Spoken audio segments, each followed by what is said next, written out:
warahmatullahi wabarakatuh. Waalaikumsalam warahmatullahi wabarakatuh. Alhamdulillahis samii'il 'aliim. Wassalatu wassalamu ala sayyidina Muhammadin nabiyil karim wa ala alihi wa sahbihi zawi tab'is salim. Asyhadu an la ilaha illallah waliyul muttaqin wa asyhadu anna sayyidana wa nabiyyana Muhammadan abduhu wa rasuluhu shadiqul wa'dil amin. Qala Allah ta'ala fil Qur'anil Karim wa huwa asdaqul qailin. A'udzu billahi minasy syaithanir rajim. Bismillahirrahmanirrahim. Man kana yuridu harsal akhirata nazid lahu fi harsihi wa man kana yuridu harsad dunya nu'tihi minha wa ma lahu fil akhirati min nasib. Al-ayat. Wa qala Rasulullah sallallahu alaihi wasallam, idza dakhala sya'banu fatahhiru anfusakum wa ahsinu niyatakum fi al-hadis. Shadaqallahul azim wa shadaqa rasuluhun nabiyul habibul karim wa nahnu ala zalika minasy syahidin wasyakirin walhamdulillahi rabbil alamin. Yang saya hormati dan yang saya muliakan kepada Ketua Pengurus Mushola Al-Ibtidaiyah Al-Karobah Mahmudjito, yang mudah-mudahan senantiasa Allah panjangkan umurnya, Allah sehatkan badannya, mudah-mudahan senantiasa ditambah keberkahannya, amin ya rabbal alamin. Lalu yang saya hormati pula sesepuh Mushola Al-Ibtidaiyah Al-Karobah Mahmud, dan juga yang saya hormati para orang tua, para bapak-bapak, terkhusus para jamaah pengajian Mushola Al-Ibtidaiyah yang hadir di tempat ini, yang mohon maaf tidak saya sebutkan namanya satu persatu, dan insya Allah tidak mengurangi rasa hormat saya. Tentunya saya doakan pula mudah-mudahan bapak-bapak sekalian senantiasa Allah panjangkan umurnya, amin. Allah gampangkan urusannya, amin. Juga mudah-mudahan Allah tambah-tambah keberkahan dalam kehidupannya, amin ya rabbal alamin. Puji dan syukur kehadirat Allah yang Maha Ghafur. Alhamdulillah, sampai detik ini kita semua masih dilimpahkan berbagai macam nikmat, dan yang paling utama adalah nikmat iman dan Islam, sehingga alhamdulillah kita bisa berkumpul di Mushola Al-Ibtidaiyah dalam rangka menggugurkan kewajiban kita selaku umat muslim, yakni kita diwajibkan untuk menuntut ilmu. Tentunya mudah-mudahan dengan niat kita yang baik hadir di majlis ta'lim atau di mushola ini, Allah subhanahu wa ta'ala akan turunkan rahmat dan ampunannya kepada kita semua, amin ya rabbal alamin. Salawat dan juga salam Allah limpah curahkan kepada Nabi kita Muhammad sallallahu alaihi wasallam, dan juga kepada para keluarganya, para sahabatnya, dan para pengikutnya, termasuk kita semua selaku umatnya, yang mudah-mudahan kita bisa istiqomah melaksanakan segala sunnahnya, dan di yaumul kiamat nanti kita diakui sebagai umatnya, dan mudah-mudahan kita akan dianugerahkan syafaatnya di yaumul kiamat, amin ya rabbal alamin.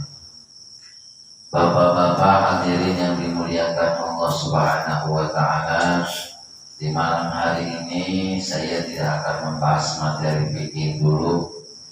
Di sini saya akan membahas tentang keutamaan bulan Sya'ban, karena kita belum lama, mungkin seminggu lebih, sudah meninggalkan yang namanya bulan Rajab.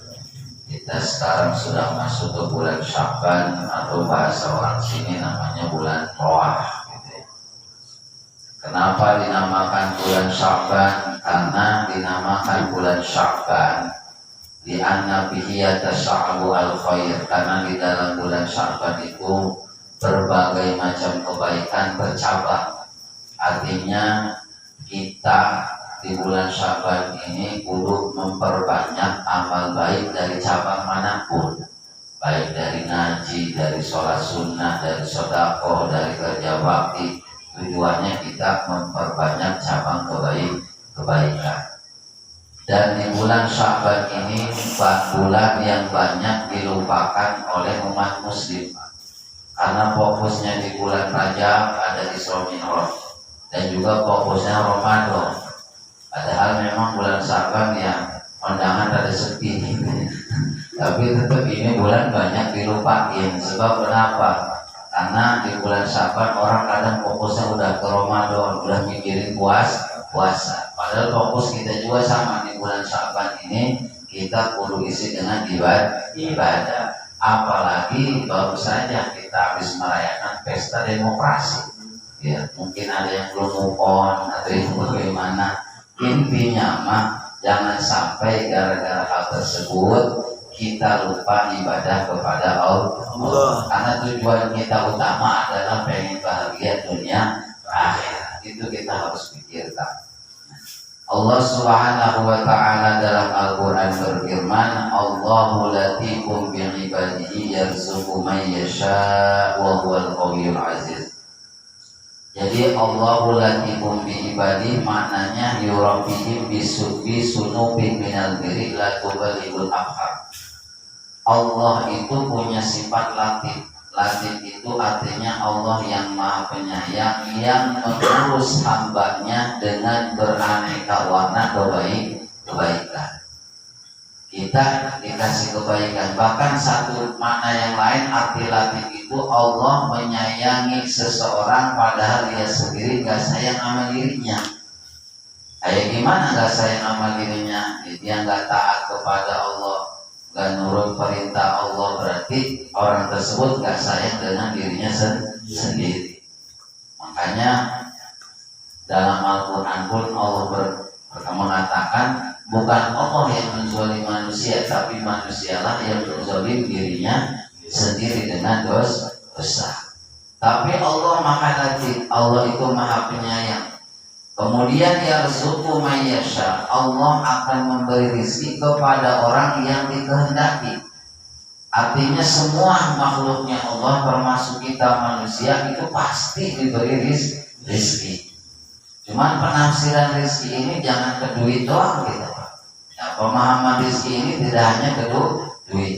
Tapi yang namanya rezeki yang paling utama adalah rezeki itu adalah nih. Kalau kata Imam Nawawi atau Syekh Nawawi, rezeki yang paling tinggi itu atau rezeki yang paling besar di dunia adalah kita bisa duduk bersama di majlis taklim rezeki. Karena gak semua orang bisa. Ya kadang badannya mesej tapi ngelangkahnya berat, gitu ya. Karena hatinya susah digerakkan. Wa huwal qawiyyul aziz. Nah, di bulan Syaban ini ada satu keutamaan, di mana di bulan Syaban ini Rasulullah Shallallahu Alaihi Wasallam lebih banyak berpuasa dibandingkan bulan yang lain. Kenapa Rasulullah lebih banyak puasa di bulan Syaban? Satu, alasannya kata Rasulullah karena bulan ini banyak dilupakan manusia. Yang kedua alasannya karena di bulan Syaban nanti pas malam nisfu Syaban amal kita disetori selama setahun. Amalan kita yang setahun disetorkan malam nisfu Syaban. Kata Nabi, saya berharap ketika amal saya disetorkan itu saya dalam keadaan puasa. Makanya ibarat buku kalau depannya bagus belakangnya bagus pasti orang menang. Artinya ya kita nggak bisa di tengah tahun kita memperbanyak amal baik ya di akhir tahun ini. Makanya di malam nisfu Syaban ini atau menjelang malam nisfu Syaban alangkah indahnya kita mengisi catatan amal kita dengan berbagai macam kebaikan. Itu alasannya kenapa Nabi banyak puasa di bulan Syaban. Dan ada lagi keistimewaannya. Ini riwayatnya an Anas bin Malik anin Nabi sallallahu alaihi wasallam annahu qala. Anas bin Malik, ini riwayat Anas bin Malik dari Nabi Muhammad. Nabi sallallahu alaihi wasallam pernah bersabda, Innallaha ta'ala khalaqa bahran min nurin min tahtal arsy. Sesungguhnya Allah Subhanahu wa taala pernah menciptakan, jadi Allah Subhanahu wa taala telah menciptakan laut yang terbuat dari cahaya dan keadaan itu di bawah arasnya Allah Subhanahu wa taala. Kemudian summa khalaqa malakan lahu janahani. Kemudian Allah menciptakan satu malaikat yang memiliki dua sayap. Sebesar apa sayapnya? Ahaduhuma bil masyriq wal akhar bil maghrib. Sayap satu ada di sebelah timur, sayap satu lagi ada di sebelah barat. Segede apa sayap? Sayapnya dari timur ke barat. Kemudian warasuhu tahtal arsy wa rijlahu tahtal ardis sabi'ah.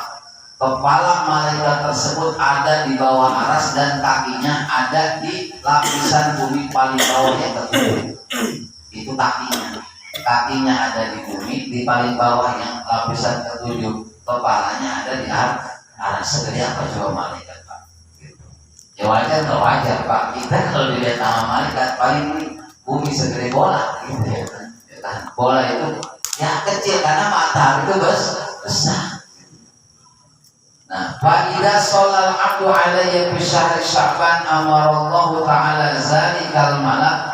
Ketika ada seorang manusia di bulan Sya'ban dia bersolawat kepadaku, membaca solawat kepadaku, maka Allah memerintahkan malaikat yang tadi itu Pak Adiyah bisa bimakil bahri, agar malaikat itu menyelam ke air kehidupan atau ke air.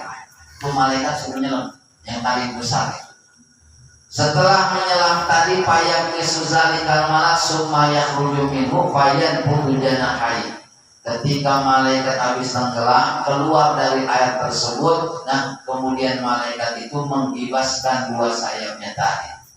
Ketika dikibaskan dua sayapnya, sehingga payak turun min kulli raisyatin qatratin, dari sayapnya tersebut meneteslah ratusan tetes air. Dari air itulah Allah ciptakan malaikat, berarti ratusan malaikat. Ngapain itu malaikat? Malaikat tadi yang diciptakan dari tetesan air tadi itu diperintah oleh Allah untuk beristighfar kepada orang yang membaca sholawat di bulan Sya'ban. Sampai kapan? Ila yaumil qiyamah, sampai hari kiamat. Makanya di bulan ini banyakin juga kita baca sholawat. Baca sholawat nggak perlu yang panjang-panjang, nggak apa-apa. Allahumma sholli ala Sayyidina Muhammad wa ala ali Sayyidina Muhammad. Atau boleh sholawat umi Allahumma sholli ala Sayyidina Muhammadin nabiyil ummi wa ala alihi wa sahbihi wa sallim. Boleh.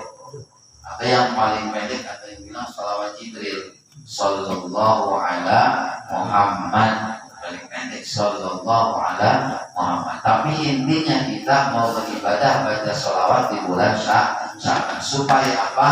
Supaya kita mendapat istighfarnya malaikat. Bayangin kalau yang beristighfar malaikat yang nggak pernah buat dosa, kita mohon ampun oleh malaikat kepada Allah. Ya Allah, ampunin tuh seorang manusia yang baca sholawat di bulan Sya'ban kepada Nabi Muhammad.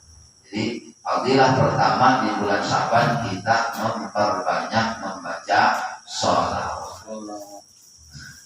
Kemudian ini masih berkaitan dengan makna latif. Karena kita di dunia ini kata Allah, man kana yuridu harsal akhirah. Siapa orang yang menginginkan tanaman-tanaman akhirat. Kita lagi nanam tanaman akhirat kan. Nazid lahu bi harsihi, kami tambahin tanamannya. Karena dunia ini disebutnya mazra'atul akhirat. Dunia ini disebutnya adalah ladangnya akhirat.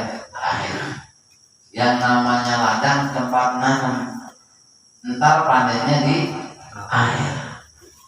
Makanya yang namanya di dunia bagi orang beriman itu bagaikan penjara. Kok disebut bagaikan penjara? Karena bagi orang mukmin, bagi orang yang yakin bahwa kehidupan terindah itu adalah akhirat, ini dunia dianggap penjara. Karena di dunia mah semua serba capek. Coba apa yang gak capek Pak? Nyari duit capek. Mau makan aja kita kudu nyetok dulu, nasinya kudu dimana, belum harga beras mahal, gitu ya. Capek lagi nyari duitnya. Gitu. Semuanya umpamanya di dunia mah gak ada yang enak dan gak ada yang instan, semua karena di dunia mah semua juga capek. Karena ini ladang akhirat kita, ladang akhirat. Ya contoh, kita umpamanya kalau memang yakin rezeki itu dari Allah, kenapa perlu usaha-usahanya? Karena ntar juga Allah ngasih rezeki, ya coba udah jangan usaha. Jadi kira-kira ada rezeki, ya kan? Berarti kita perlu ikhtiar, namanya syariah. Kita ikhtiar nyari nafkah, ada yang ke tempat kerjaan, ada yang ke ladang, ada yang berdagang, macam-macam. Nah, ikhtiar kita itu buat menjemput rezeki. Kalau kita niatnya ikhtiar nilai ta'ala, itu jadi nilai ibadah. Ketika dapat untung dagang itu mah bonus.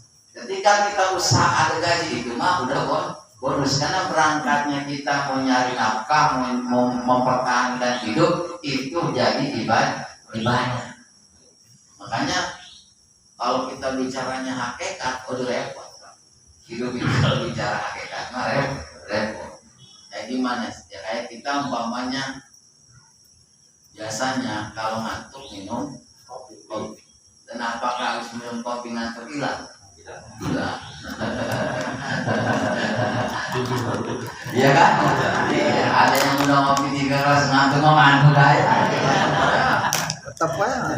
Artinya begini, Allah itu mau menjadikan mata kita itu melotot nggak ngantuk, nggak perlu butuh kopi sebenarnya. Cuma kenapa perlu ngopi dulu? Itu mas syariat. Oh coba nih dari nggak ngantuk, syariatnya perlu ngopi. Karena lagi minum kopi mah nggak bakal ngantuk. Iya gitu. Jadi kalau lagi minum kopi mah, kopinya habis ngantuk lagi. Gitu ya. Ya sama halnya. Makanya hati-hati kalau kita bahasa ada orang tua, saya udah ngaji bab makrifat atau hakikat, jangan terkelimpang kita Pak. Karena wali semua juga nabi semuanya bersyariat, nggak ada yang langsung hakikat. Gitu. Kalau kita langsung hakikat mah repot.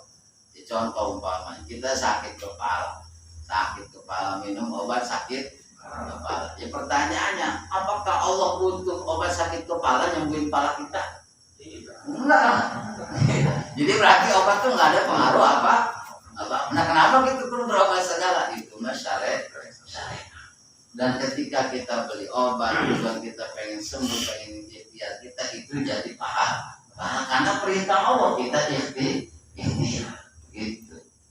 Makanya, di dunia juga sama. Makanya capeknya kita di dunia, ibadah kita segala macam kita ikhlaskan karena Allah. Kita niatkan untuk mencari atau untuk menjadikan amal baik. Ketika niat kita begitu, kata Allah, nazid lahu fi harsihi, maka kami akan tambah, bahkan kami akan lipat gandakan. Contoh umpamanya kita sedekah buat musola atau sedekah buat acara selamatan buat apa?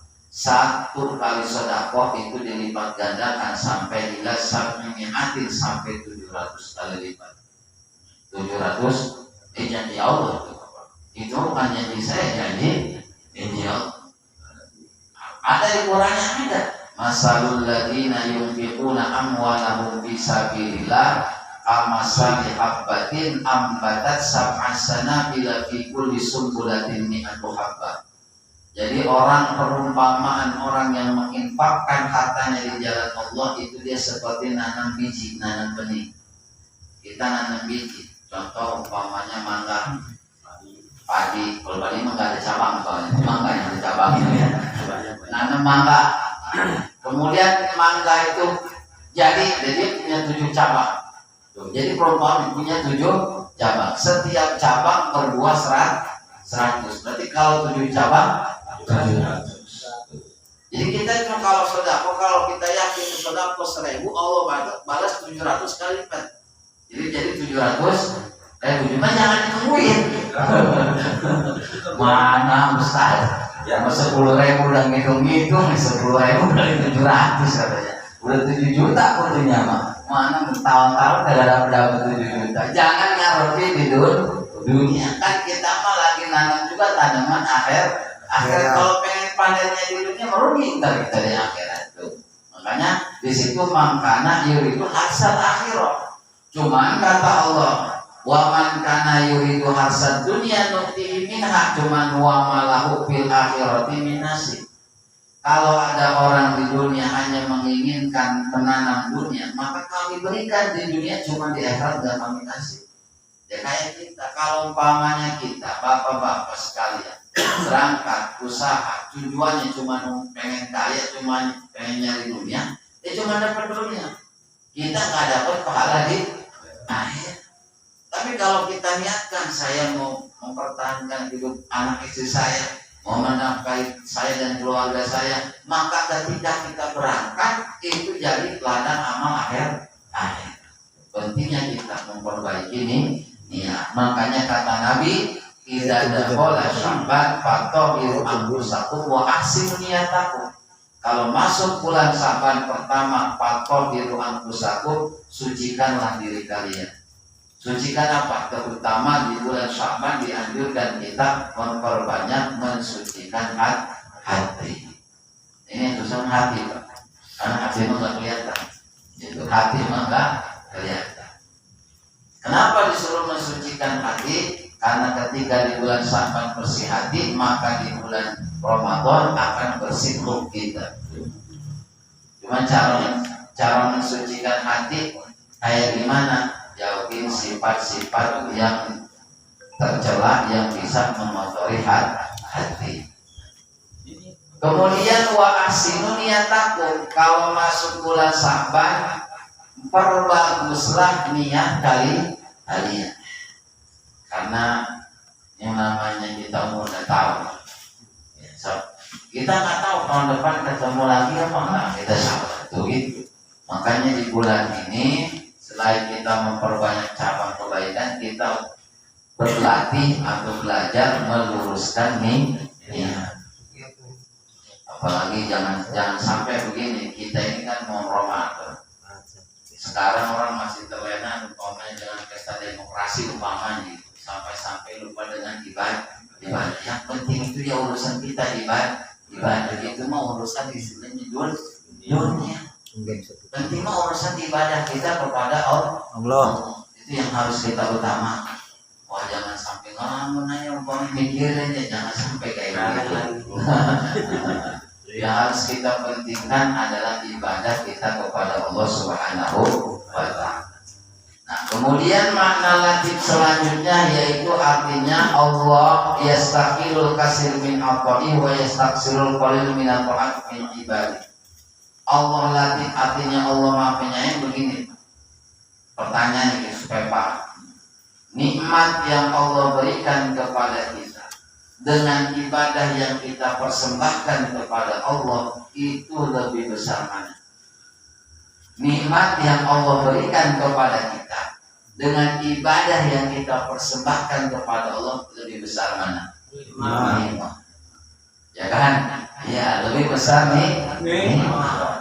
Tapi ini luar biasanya, Allah menganggap nikmat yang Allah berikan kepada kita itu Allah anggap kecil. Nikmat hidup itu kecil bagi Allah. Tapi ketika kita ibadah sekecil apapun itu Allah anggap besar. Bapak baca ayat Quran cuma 5 ayat itu Allah anggap besar ibadah kita. Kemudian artinya apa? Allah lebih menghargai ibadah kita. Allah nggak mempedulikan nikmatnya kepada kita, lebih menghargai ibadah kita. Ya kita umpamanya duduk di majelis taklim cuma 1 jam 2 jam. Jadi dibandingkan kita nonton TV 3 jam ya. Nah, itu lebih Allah pedulikan, memperhatikan cuma ibadah kita yang ngaji cuma 1 jam.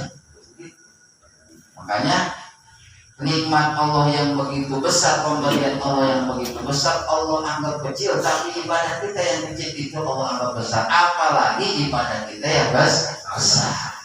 Makanya kita dalam hal ibadah jangan kita menganggap itu kecil. Karena Allah menganggap itu besar. Cuma dalam hal maksiat beda lagi. Makanya ini salah satu kasih sayang Allah kepada kita. Yu'ta bi'amlin yawmal qiyamah wa tu'radu sayyi'at. Nanti di hari kiamat manusia akan dihadapkan kepada Allah. Setelah dihadapkan kepada Allah, kita diperlihatkan, disodorkan kejelekan-kejelekan kita selama kita hidup. Dari mulai kita balik sampai kita meninggal, itu kejelekan kita dilihat. Coba bagaimana kita? Kalau kejelekan kita dilihat, malu nggak kita? Nangis kita. Bakalan nangis. Siapa yang kagak nangis? Udah begitu yang dihadapi kan malaikat. Ini kita tapi hari kiamat disodorkan, tuh amal jelek kita diperlihatkan. Lalu Allah nanya, Allah nyumpul, bahasa orang itu nyumpul. Allah ngadasar kita, kata Allah, amma istahyai min asoitani. Tuh lihat kejelekan kamu, apakah kamu dulu nggak ada rasa malu kepadaku ketika kamu maksiat? Aduh, Pak, kita kalau begitu gimana coba? Nangis kita. Pasti kita bisa jawab, kita nggak bakal bisa. Bisa jawab kita. Udah diem aja udah. Akhirnya apa, udah pas begitu bayar Paul Abu Sautau dibuka insyaallah. Ketika Allah nanya seperti itu, kenapa kamu waktu di dunia nggak pernah malu kepada saya saat maksiat? Akhirnya kita nggak bisa jawab, yang bisa cuma nangis tuh. Cuma ketika nangis kata Allah, fayaqulullah ihfaz sautaka hatta la yasma'u Muhammad. Tolong jaga suara kamu, jangan sampai kedengaran dengan oleh Nabi Muhammad.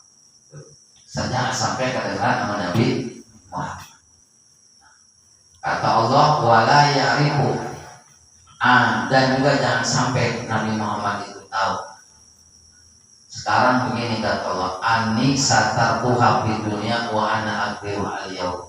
Tahukah kamu kejelekan kamu waktu di dunia itu semua aku tutup. Dan pada hari ini kejelekan kamu akan aku ampun. Udah dapat ampunan, nangis lagi. Kalau tadi menangis takut, ini mah nangis bahagia hati kita, karena Allah mengampuni dosa-dosa kita. Tuh yang istimewa itu pengampunan Allah Subhanahu wa Ta'ala. Akhirnya saking senangnya itu Pak nangis. Pas nangis kedengeran tuh sama Nabi Muhammad. Akhirnya kata Nabi Muhammad, ilahi anta arhamur rahimin, ya Allah, engkau sungguh maha pengasih lagi maha penyayang. Disitulah Rahman Rahimnya Allah Subhanahu wa Ta'ala. Makanya kata Rahman dengan Rahim sebenarnya satu suku kata. Kalau Rahman dari Rahimah, Rahimah. Kalau Rahim dari Rahumah, sama sebenarnya. Pengasih penyayang apa bedanya apa Pak? Iya, pengasih penyayang itu bedanya apa? Sama. Cuma ulama ngebedain. Rahman itu Allah maha pengasih, maha penyayang di dunia dan di akhirat.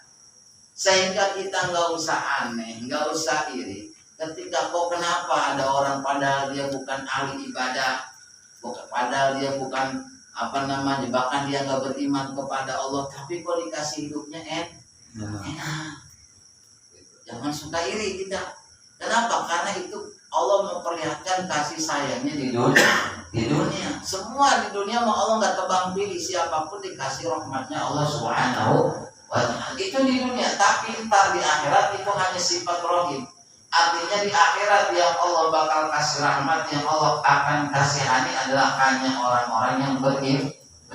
Kalau di akhirat mohon maaf, yang beriman itulah yang mendapat rahmat, yang nggak beriman dia nggak akan mendapat kasih sayang Allah Subhanahu wa Ta'ala.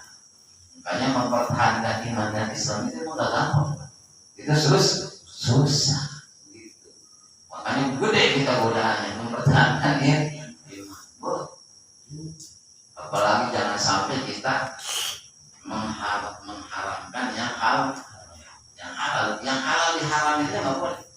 Apalagi dibalik juga sama, yang haram dianggap halal atau yang halal juga dianggap haram, itu juga nggak boleh. Karena kita perlu mengikuti hukum Allah Subhanahu wa Ta'ala. Nah, kemudian ini di riwayat yang lain. Jadi ada satu riwayat bahwasanya yarfa'ullahu amal abdi kula fi hadas syahid. Bahwasanya di bulan Syaban itu Allah Subhanahu wa Ta'ala akan mengangkat amal-amalan manusia. Karena begini, malam nisfu Syaban itu punya beberapa nama. Satu disebutnya Lailatul Idail Malaikat, disebutnya malam lebaran malaikat. Saya pernah bilang lebaran malaikat itu dua, satu malam nisfu Syaban, yang kedua Lailatul Wada, itu lebarannya malaikat. Kedua disebut Lailatul Takfir, artinya malam di mana Allah Subhanahu wa taala banyak menutupi kesalahan-kesalahan manusia. Yang ketiga disebut Lailatul Maghfirah karena riwayat Imam Ahmad. Sesungguhnya Allah Subhanahu wa taala di malam nisfu Syaban akan memperlihatkan ampunannya kepada ahli langit dan dunia, kecuali ada dua orang yang akan mendapat ampunan Allah di malam nisfu Syaban. Siapa yang tidak dapat ampunan Allah? Yang pertama musyrikun, orang yang musyrik, orang yang menyekutukan Allah Subhanahu wa taala. Kayak gimana menyekutukan Allah Subhanahu wa taala? Menganggap adanya yang ngasih rezeki selain Allah, menganggap adanya yang bisa ngasih kesenangan selain Allah, atau apalagi menganggap adanya Tuhan selain Allah. Itu musyrik. Hanya kemusyrikan ini zaman sekarang ya harus hati-hati juga, apalagi tayangan-tayangan televisi udah gak main-main lagi. Iya. Dalam arti ya, gimana hukumnya kalau umpamanya ya tergantung. Contoh umpamanya kita percaya umpamanya, wah kalau pengen usaha lancar itu mandi, nantinya di sumur 8. Ini tergantung keyakinan. Kalau kita meyakini sepenuh hati ketika mandi itu usaha kita lancar, musyrik. Itu musyrik. Nah, gimana kalau ngalap berkah? Beda kalau ngalap berkah. Karena umpamanya di situ perhiasan para wali pasti ada berkahnya. Umpamanya kita cuma ngambil berkah, itu nggak jadi masalah. Tapi kalau menganggap kayak tadi itu bisa musyrik. Ya. Atau yang lain lah banyak sekarang. Umpamanya pergi ke Gunung Kidul. Ada kan cerita Gunung Kidul itu sebenarnya memang ada dua tempat kan, katanya gitu. Nah, gitu ya. Satu ada tempat jarah, dan satu ada tempat pesugihan. Nah, ya mungkin dulu adanya itu juga saya jual. Padahal dulunya katanya di situ ada orang soleh, Pak. Ada orang ahli ibadah. Jadi ketika di ahli ibadah banyak orang yang restu yang minta doa. Ketika orang itu udah meninggal, nah orang udah salah kaprah jadi beda tempat tuh, malah ke tempat sebelahnya. Jadi di situ dia itu tadi akhirnya mintanya bukan kepada Allah, karena urusan apapun Pak, itu kita perlu iman, perlu kuat. Jangan sampai kita terjerumus kepada kemusyrik. Karena Allah gak main-main. Innallaha la yaghfiru ayyushraka bihi. Allah tidak akan mengampuni ketika dirinya disekutukan. Berarti kita musyrik. Kalau musyrik itu kita akan diampuni oleh Allah. Hanya hati-hati dengan musyrik. Yang kedua, orang yang gak bisa dapat ampunan itu musyahid, orang yang saling bermusuh. Hati-hati. Di mana disebutkan kita masih bermusuh-musuh, nah, kita nggak dapat ampunan Allah. Pada dasarnya apa? Yang hebat itu yang pemaaf. Gitu. Sekalipun umpamanya, karena kenapa? Kita menyadari kesalahan kita aja ke Allah dan nggak kehitung, tapi Allah masih memaafkan. Apalagi cuma kesalahan sesama manusia. Gitu. Karena kenapa? Awal mula Pak, rasa dengki, hasud itu mulainya dari marah. Makanya kalau bercanda, bicara, ya kita udah hati-hati. Ketika bicara menyinggung orang dia marah, nah dari marah itu tuh. Ketika marah dikuasai setan, udah mulai semuanya. Satu, kalau udah marah jadi benci. Udah benci muncul apa? Dengki, dendam. Udah dendam, hasud, udah kesana ngerambat terus. Kalau udah hasud, udah repot kita. Apalagi udah dendam kita. Karena yang namanya dendam, orang dicubit balasan mukul.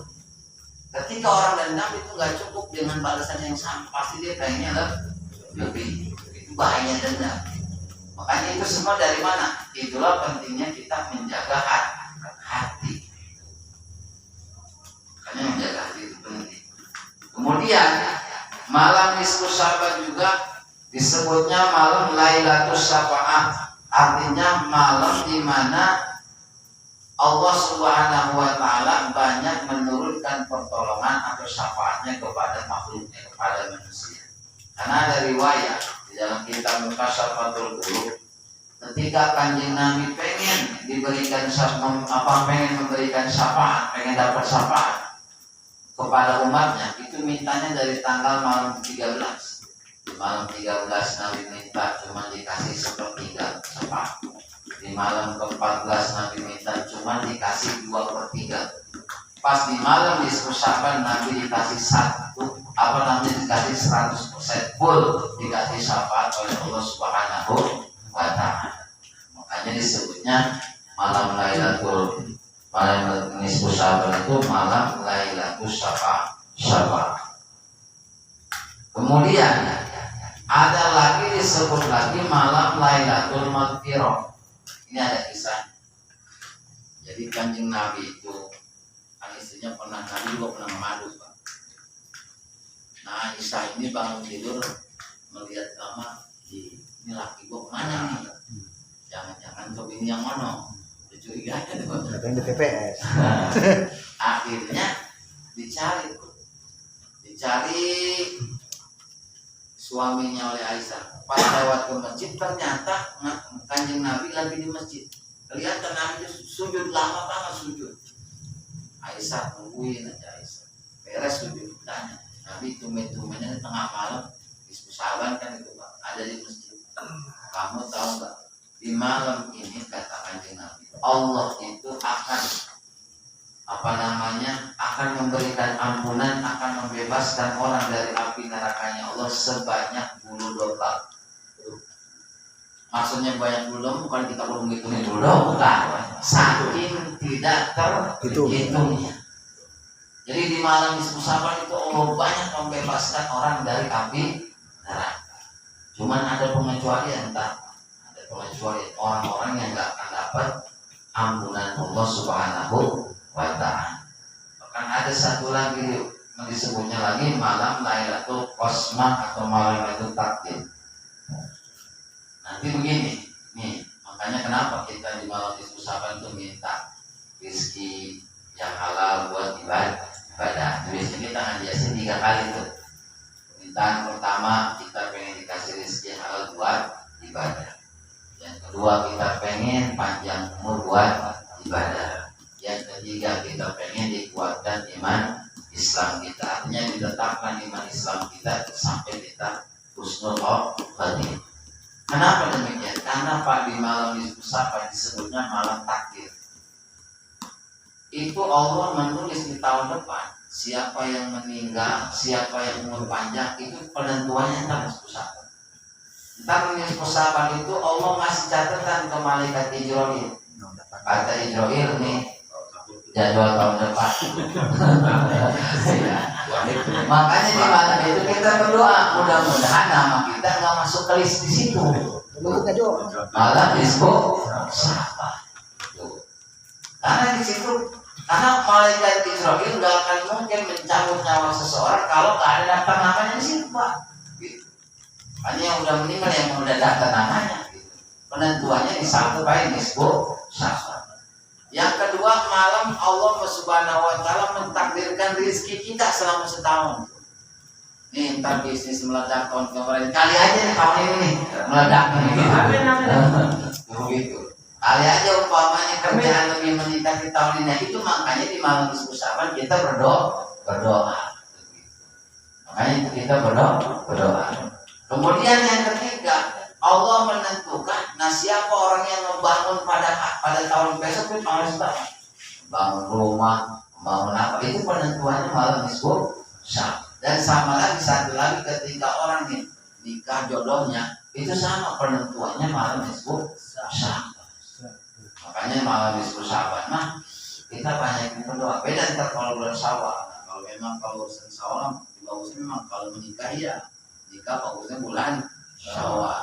Harinya hari Jumat. Waktunya menjelang siang tuh saya kasih tahu Pak, jadi nggak usah banyak-banyak saya gitu ya. Ini bagusnya nikah hari apa? Hari Jumat. Ini di kitab Pak. Nikah hari Jumat bagus. Kapan waktunya? Mau siang jam 8 sedang. Jam 8. Di mana? Di musola atau di masjid bagusnya? Bulannya bulan sahur. Sawal udah gitu. Tahun nanya gitu ya. Bagus itu. Itu udah bagus jadi kita kan. Justru saya mah kalau kamu nih mau ngikutin kita mau gimana ngikutin kita tuh di kita mah hari Jumat karena Fatimah dengan Sayyidina Ali Jumat. Kemudian Nabi Yusuf dengan Zulaikha Jumat, Nabi Adam dengan Hawa Jumat. Gitu. Saya dulu hari Sabtu Jumat. Soalnya sekali pesta itu. Sabtu malam minggu. Malam minggunya rame, kamu sekaligus ini. Cuman kalau di kita sawal nggak pakai Pak, kenapa duitnya habis? Baru habis lebaran. Nggak pakai. Udah ketemu Hafid, kenapa Hafid kejepit? Karena kejepit jual lebaran Idul Fitri Idul Adha. Nah kemudian di hadis yang lain ini ada hadis luar biasa. Riwayat Abi Hurairah radhiyallahu ta'ala anhu qala. Jadi atani Jibril lailatan nisfi min Sya'ban. Kata Nabi di malam nisfu Sya'ban malaikat Jibril datang kepadaku. Wa qala lalu malaikat Jibril berkata ya Muhammadun hadihi lailatun tuftahu fiha abwabus sama. Ketahuilah bahwa di malam ini adalah malam di mana pintu-pintu langit dibuka oleh Allah Subhanahu wa ta'ala. Kalau pintu langit terbuka maksudnya apa? Doa kita nggak ada penghalang. Doa kita nggak ada penghalang. Sementara ada yang halangin, bukan doa yang halang itu bukan langit, tapi diri kita. Bahkan di malam itu wa abwabur rahmah, di malam itu di mana pintu-pintu rahmatnya Allah Subhanahu wa ta'ala Allah buka. Kemudian malaikat Jibril memerintahkan kepada Nabi, "Fakum maka bangunlah kamu atau bergegaslah kamu wasolli warfarosaka dan sholatlah kamu," artinya sholat beribadahlah kamu kepada Allah dan angkat kepalamu wayadaika dan tangan bila sama, maksudnya Nabi suruh sholat suruh banyak berdoa di malam nisfu Sya'ban. Kan saya pernah bilang kan 5 malam di mana doa nggak bakal terhalang. Malam lebaran Idul Fitri, malam lebaran Idul Adha, malam nisfu Sya'ban, kan malam awal bulan Rajab dan juga malam Jumat. Itu doa kita. Ada waktu ijabah di situ, Pak. Cuman kata Kanjeng Nabi, "Faqultu ya Jibril," kata Kanjeng Nabi, "Hai Jibril, ma hadhihi lailah, emang ini malam apa?" Kata malaikat Jibril, "Hadhihi lailatun yuftahu biha salasun mi'ati babin minar rahmati." Ini malam adalah Allah akan membukakan 300 pintu rahmat dan Allah akan mengampuni semua manusia kecuali ada yang akan diampuni. Pertama ialah illa li jami'an, yang pertama la yusriku billahi syai'an, kecuali orang yang menyekutukan Allah Subhanahu wa ta'ala. Itu yang mendapat ampun.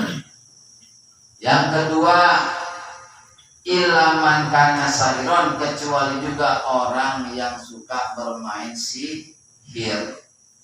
Sihir Pak, tongkat jadi ular, dengan sihir. Umpamanya tanah jadi emas, tipu muslihatnya, itu namanya sihir. Sama di zaman sahabat juga ada Pak, orang sihirnya hebat. Bayangin dia bisa masuk ke keledai, lewat mulut keledai dia masuk, bisa keluar dari belakangnya. Nah sahabat tadi itu tenangkan, coba masuk ke situ, masuk benar.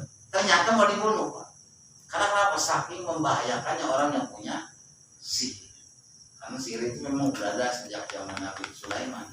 Dari Sulaiman ke Nabi Musa sampai sekarang masih banyak yang belajar tentang sihir. Itu nggak boleh. Atau kahinan, orang yang suka ngeramal, jangan. Bahkan man atar kahinan, siapa orang datang ke orang yang suka ngeramal, maka kita 40 hari doa kita nggak diterima, ibadah kita juga sama. Makanya jangan suka. Kalau prediksi sih nggak apa-apa, prediksi namanya juga, tapi jangan mempatenin.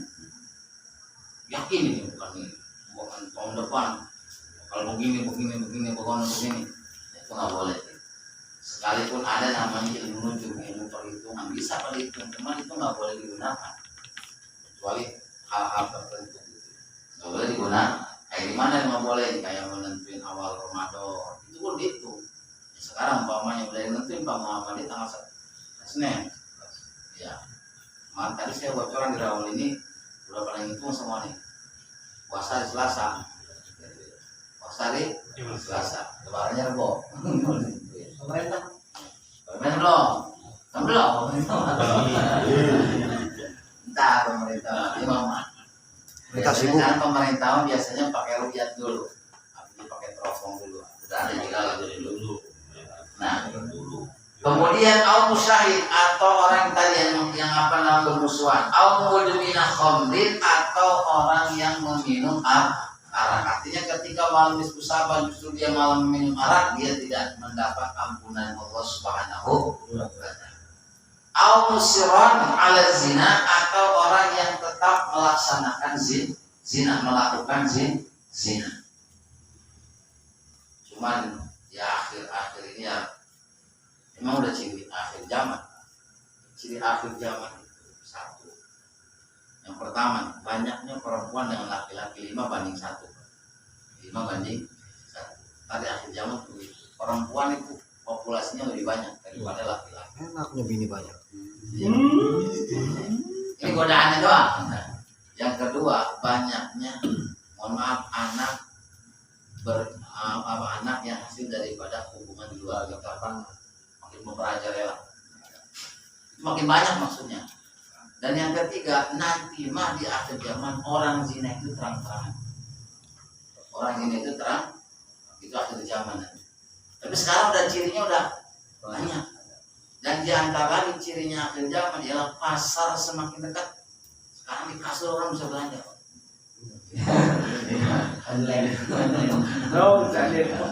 Jadi orang udah pikiran pasar itu dari dulu udah kepikiran gitu. Itu udah ciri akhir zaman yang mau begitu. Makanya dulu bingung kok pasar semakin dekat kan banyak pasar itu. Oh kayak gitu ternyata. Itu ciri akhir zaman. Atau orang yang gak akan dapat ampunan Allah, au akil walidain, atau orang yang menyakiti atau durhaka kepada kedua orang tua. Seandainya kata ada orang rajin sholat, rajin puasa, haji udah 3 kali, puluhan kali, tapi dia durhaka sama orang tua, apalagi putusin hubungan silaturahim dengan orang tua, musuhan sama orang tua, gak akan dapat surganya Allah. Kenapa sebabnya? Karena ridho Allah ridho walidain. Berat masalah orang. Nah, kecuali umpamanya gimana? Sekalipun orang tua beda agama umpamanya, tetap menghormatinya mau wajib. Cuma kalau mengikuti agama memang nggak wajib. Karena kenapa? Karena kewajiban menghormati.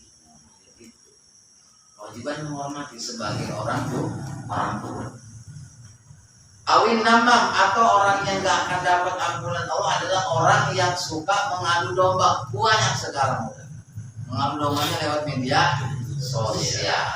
Nyebar hoax ini, nyebar ini, akhirnya baku hantam. Aduh, padahal semua berita bohong semua itu. Nah, itu makanya zaman sekarang ya kita harus, karena begini di akhirat ketika Nabi Isra Mi'raj, ketika Nabi Isra Mi'raj itu Nabi menemukan keanehan. Ketika sedang perjalanan dari Masjidil Haram ke Masjidil Aqsa, belum sampai ke langit, ini masih perjalanan dunia. Itu Nabi melihat ada seekor banteng keluar dari lubang semut. Banteng keluar dari lubang semut. PDI berarti. Cuman itu mau masuk lagi susah. Nabi bertanya, itu siapa? Jibril, itu adalah umatmu. Dia di mana menyebarkan berita bohong, kemudian berita tersebut menyebar luas sampai kemana-mana. Ketika dia sadar itu bahwa salah, dia mau nyambung omongannya lagi nggak bisa, karena udah terlanjur menyebar ya, hati-hati, jangan sampai kita ngadu domba zaman sekarang. Rahim. Nah ini, atau memutuskan tali silaturahim. Sebenarnya tali silaturahim itu, kalau rahim itu saudara masih. Kalau dengan sesama orang ini muslim ya kita namanya saudara seagama. Ini saudara yang masalah seperti mana? Seperti dengan ipar, dengan sepupu, dengan masih ada keluarga. Nah, itu namanya silaturahim. Nah ketika ada bermusuhan dengan saudara itu bahaya. 3 hari aja kita nggak mau ngomong, atau kita sengaja ngomong sakit hati qati'ur rahim. Karena begini hadisnya, qati'ur rahim yadkhulun nar. Berat hadisnya Pak. Orang yang memutuskan tali silaturahim bakal masuk neraka. Gitu. Makanya jangan siapapun lah, jaga hati lah Pak. Kita disakitin, ingat sama Allah, ingat sama Allah, ini ujian dari Allah. Jangan melihat orangnya, kita melihat orangnya pasti malas terus Pak. Kita ada masalah melihat orangnya pasti sewa, tapi kita sadar ini ujian Allah. Oh ini ujian Allah melalui orang tersebut. Gitu. Ujian Allah melalui orang tersebut. Kalau kita mikirnya, oh itu bahaya. Kecuali umpamanya dia menginjak-injak agama kita, ya baru itu Pak. Kita namanya menegakkan agama Allah. Kalau urusan yang lain, jangan sampai kita memutuskan tali silaturahim. Kenapa? Karena mereka semua yang tadi disebutkan, katakan Nabi, mereka tidak akan diampuni kecuali mereka semua bertaubat. Itu masih luar biasa. Semua tuh yang musyrik, yang sihir, tukang tenung, segala macam, tukang ramal, itu dia semua dosa, tapi Allah masih menunggu taubatnya. Masya Allah. Beda kayak kita udah berbuat. Orang itu baik sama kita juga ada baik, gara-gara kesalahan satu, kebaikan kita 100, itu kebaikan 100 kagak dianggap. Kita punya kebaikan 100, cuman gara-gara kita punya salah satu, itu yang salah satu bisa nutup kebaikan yang 100. Itu kebanyakan manusia kayak gitu. Ya termasuk umpamanya banyak kalau di kita juga. Tapi jangan sampai. Itu makanya pintar menjaga hati itu kayak gitu. Nah akhirnya ketika Nabi mendengar bahwasannya mereka semua itu bakal diampuni oleh Allah, lalu Nabi keluar rumah dan Nabi langsung sujud. Apa kata Nabi? Allahumma inni a'udzubika min iqabika wa sukhtika. Ya Allah, aku berlindung kepadamu pertama dari siksaanmu dan dari murkamu. Kata Nabi, saya berlindung kepadamu ya Allah dari siksaan dan murkamu, supaya Nabi itu bersyukur karena Allah masih mau menerima taubat. Makanya ini keutamaannya lagi nih dengan sahabat. Apalagi kita masih punya kodok, umpamanya Ramadan tahun lalu belum dikodoin, dan sekarang masih ada waktu nih. Kodoin dari sekarang, umpamanya 3 hari ya 3 hari. Karena kalau udah masuk bulan Ramadan lagi, nanti kita perlu bayar fidyah. Jadi orang yang bayar fidyah itu, yang pertama orang yang mengakhirkan kodok bulan Ramadan. Ya dulunya tahun ini kan minggu lalu dia batal, tahun lalu dia batal 7 hari. Belum sempat dikodo ini, udah ketemu Ramadan lagi. Pas ketemu Ramadan lagi batal lagi. Yang mana belum dibayar udah ngutang lagi. Nah makanya jadi dobelnya ya kudu kodok, kudu bayar fidyah. Yang kedua, orang yang khawatir buka puasa yang khawatir karena orang lain. Khawatir sama orang, contoh ada ibu-ibu punya orok bulan Ramadan, apalagi oroknya masih 2 bulan, dia baru beres kipas doang 3 bulan oroknya. Kalau dia puasa khawatir sama baik, berarti dia nggak puasanya karena khawatir sama anaknya nih, maka dia wajib nanti kodo sama fidyah. Kecuali begini, dia nggak puasa, satu khawatir sama dirinya karena lagi menyusui, yang kedua khawatir sama baik.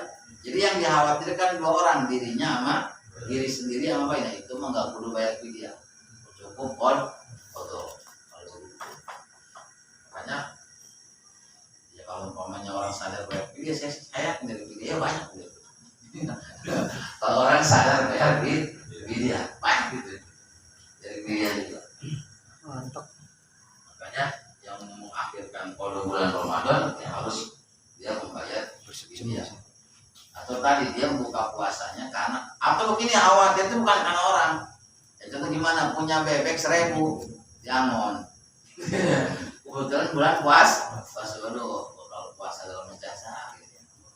Ya kalau umpamanya karena pada mati nih bebek gitu. Hanya puasa tuh. Waduh buka lah habis khawatir sama bebek. Nah itu juga sama. Dia wajib wajib bayar fidyah karena dia buka puasanya khawatir ke makhluk yang lah.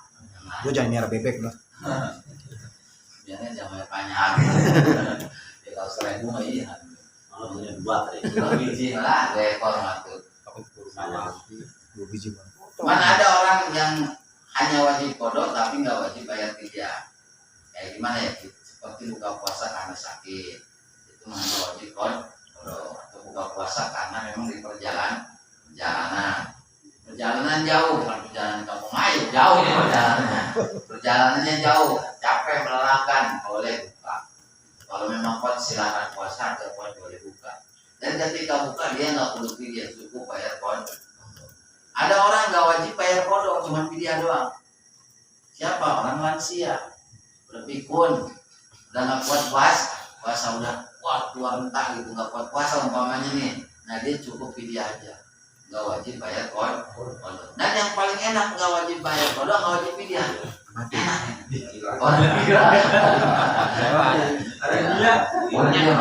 Orang gila mah nggak puasa, dia mah nggak wajib kodok, nggak wajib bayar fidyah.